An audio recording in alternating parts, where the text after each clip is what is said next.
टूनी tales. ये कहानी है एक छोटे से गांव सूरजपुर की, जो प्रकृति की गोद में बसा है। सूरजपुर में मानसून ने जोरदार दस्तक दी थी।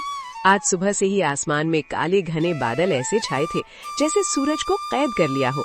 लगातार हो रही बारिश ने कच्ची सड़कों को कीचड़ से भर दिया था।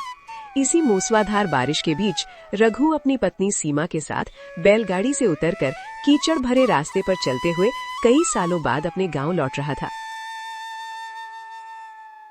अरे सीमा, देख रही हो, शहर की उन बंद इमारतों में ये एहसास कहाँ मिलता है। आज कितनी सुहानी बारिश हो रही है हमारे गांव में। जब ऐसी बारिश पड़ती है ना, तो सूखी धरती भी महक उठती है। खेतों में खड़ी फसलों को जैसे नई जिंदगी मिल जाती है। ऐसा लगता है जैसे गांव हमारा स्वागत कर रहा है। स्वागत तो ठीक है रघु, बारिश भी अच्छी है, मैं मना नहीं कर रही, लेकिन तुम भावनाओं में बह रहे हो। तुम्हें याद है ना, हमारे गांव का वो पुराना पुश्तैनी घर सालों से बंद पड़ा है। छतें कच्ची हैं, खपरेल टूटे होंगे, दीवारें भी कमजोर हो चुकी हैं।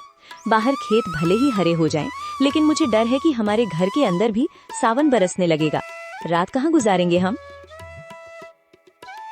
अरे पगली, तू अभी भी शहर वाली ही रही। गांव की जिंदगी में ये छोटी मोटी तकलीफें तो नमक मिर्च जैसी हैं, जो स्वाद बढ़ाती हैं। बारिश हमेशा थोड़ी ही रहती है, कुछ दिन की बात है, सह लेंगे। इतने साल बाद आया हूँ, शिकायत नहीं, बस महसूस करना चाहता हूँ।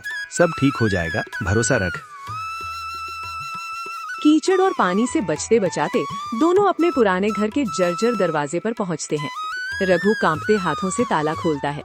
घर में घुसते ही सालों से बंद पड़ी हवा और गीली मिट्टी की सोंधी खुशबू एक साथ उनका स्वागत करती है। छत पर गिरती बारिश की तेज आवाज किसी नगाड़े जैसी लग रही थी। जगह जगह से पानी टपक रहा था। लगता ही नहीं कि ये वही घर है जहाँ कभी इतनी रौनक हुआ करती थी। सब कुछ वही है, बस वक्त और मौसम ने इसकी हालत बदल दी है। देखो, वहाँ कोने में पानी जमा हो गया है।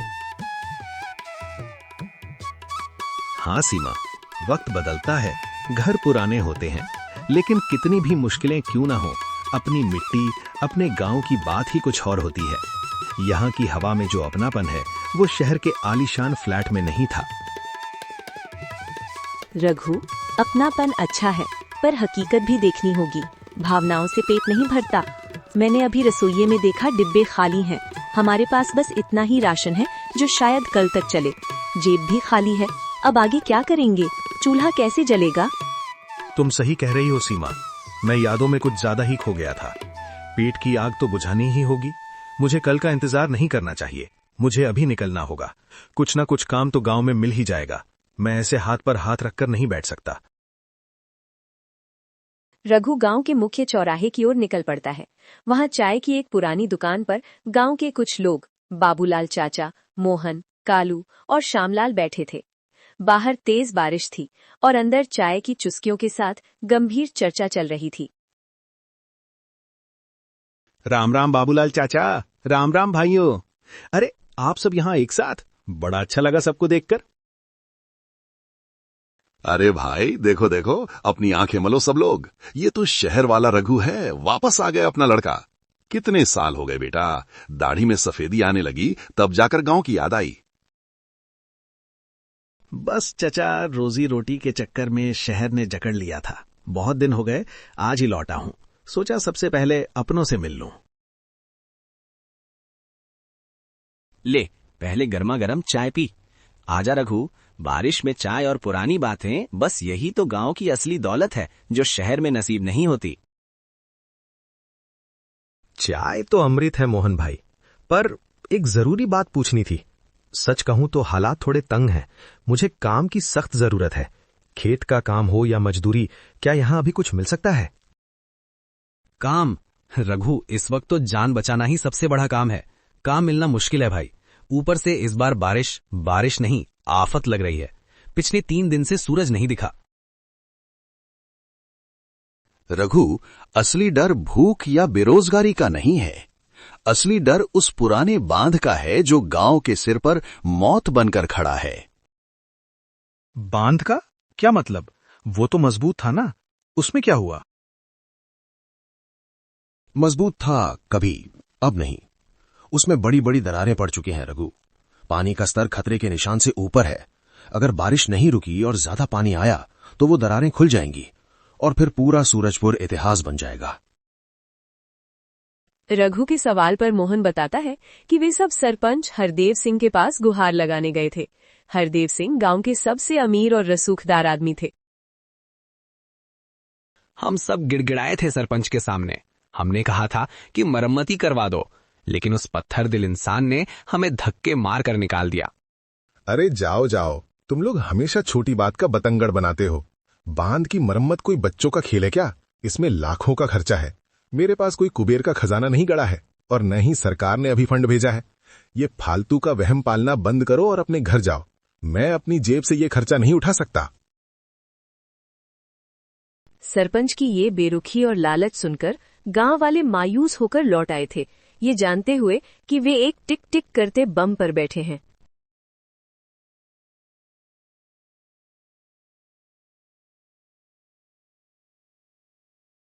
अगली सुबह बारिश का कहर और बढ़ गया। अचानक गांव में शोर मच गया। भागो, अरे सब भागो, बाबूलाल चाचा, अनर्थ हो गया। बांध का एक हिस्सा धंस गया है, पानी रिसने लगा है। अब एक पल की भी देरी मौत को दावत है। सब लोग अपना जरूरी सामान छोड़ो, बच्चों और बुजुर्गों को उठाओ, गांव खाली करो, ऊंची टेकरी वाले जंगल की तरफ दौड़ो, मुनादी करवा दो सब जगह। रघु बिना एक पल गवाए कीचड़ में फिसलता हुआ अपने घर की तरफ दौड़ता है। सीमा, सीमा जल्दी बाहर आओ। मेरा डर सच हो गया। बांध टूटने वाला है। सब कुछ यहीं छोड़ दो, हमें अभी इसी वक्त निकलना होगा। लेकिन रघु, घर, हमारा सामान और हम अब जाएंगे कहाँ इतनी बारिश में? जान है तो जहान है सीमा। घर फिर बन जाएगा, तुम नहीं मिलोगी दोबारा। चलो। गांव में अफरा तफरी मच गई। लोग अपने मवेशियों को खोलकर बच्चों को गोद में उठाकर जंगल की ओर भागने लगे और तभी एक भयानक गड़गड़ाहट हुई, जैसे पहाड़ टूट पड़ा हो। बांध की दीवार गिर गई और पानी का एक विशाल सैलाब सूरजपुर की तरफ दौड़ पड़ा। पूरा गांव डूब रहा था। उधर सरपंच हरदेव अपनी पक्की 2 मंजिला हवेली में अपने कमरे में बैठा था, इस गलतफहमी में कि उसका घर सबसे ऊंचा और मजबूत है। ये गरीब डरपोक हैं, भाग गए। मेरा घर सीमेंट और लोहे का बना है, नींव गहरी है। इस पानी की क्या मजाल कि मेरा कुछ बिगाड़ सके। मैं यहीं सुरक्षित हूं। ये क्या हो रहा है? पानी ऊपर आ रहा है। अरे मेरी दीवार, वो दरार। नहीं, कोई है, बचाओ, कोई मुझे यहां से निकालो। जब उसकी हवेली का एक हिस्सा भरभराकर गिर गया, तब सरपंच का अहंकार भी पानी में बह गया। किसी तरह एक पेड़ की डाल पकड़कर और गांव वालों की मदद से वो भी उसी जंगल में पहुंचा जहां बाकी सब थे। मुझसे बहुत बड़ी गलती हो गई, बहुत बड़ी। मैंने चंद सिक्कों के लिए पूरे गांव की जान दांव पर लगा दी। मेरा पक्का घर नहीं बचा, मेरा पैसा नहीं बचा। आज मैं भी तुम लोगों की तरह बेघर हूं। मैंने लालच और अहंकार में अपनी इंसानियत खो दी थी। मुझे माफ कर दो भाइयों। रघु, कालू, चाचा, मुझे माफ कर दो। मैं वादा करता हूं, अगर हम जिंदा बचे तो मेरी बची हुई सारी दौलत गांव के लिए होगी। अब कभी अपनी जिम्मेदारी से नहीं भागूंगा। देर आए दुरुस्त आए सरपंच। गलती करना इंसान की फितरत है, पर उसे मान लेना और सुधारना ही असली जीत है। आज कुदरत ने हम सबको बराबर कर दिया। 2 दिन बाद बारिश रुकी, पानी उतरा।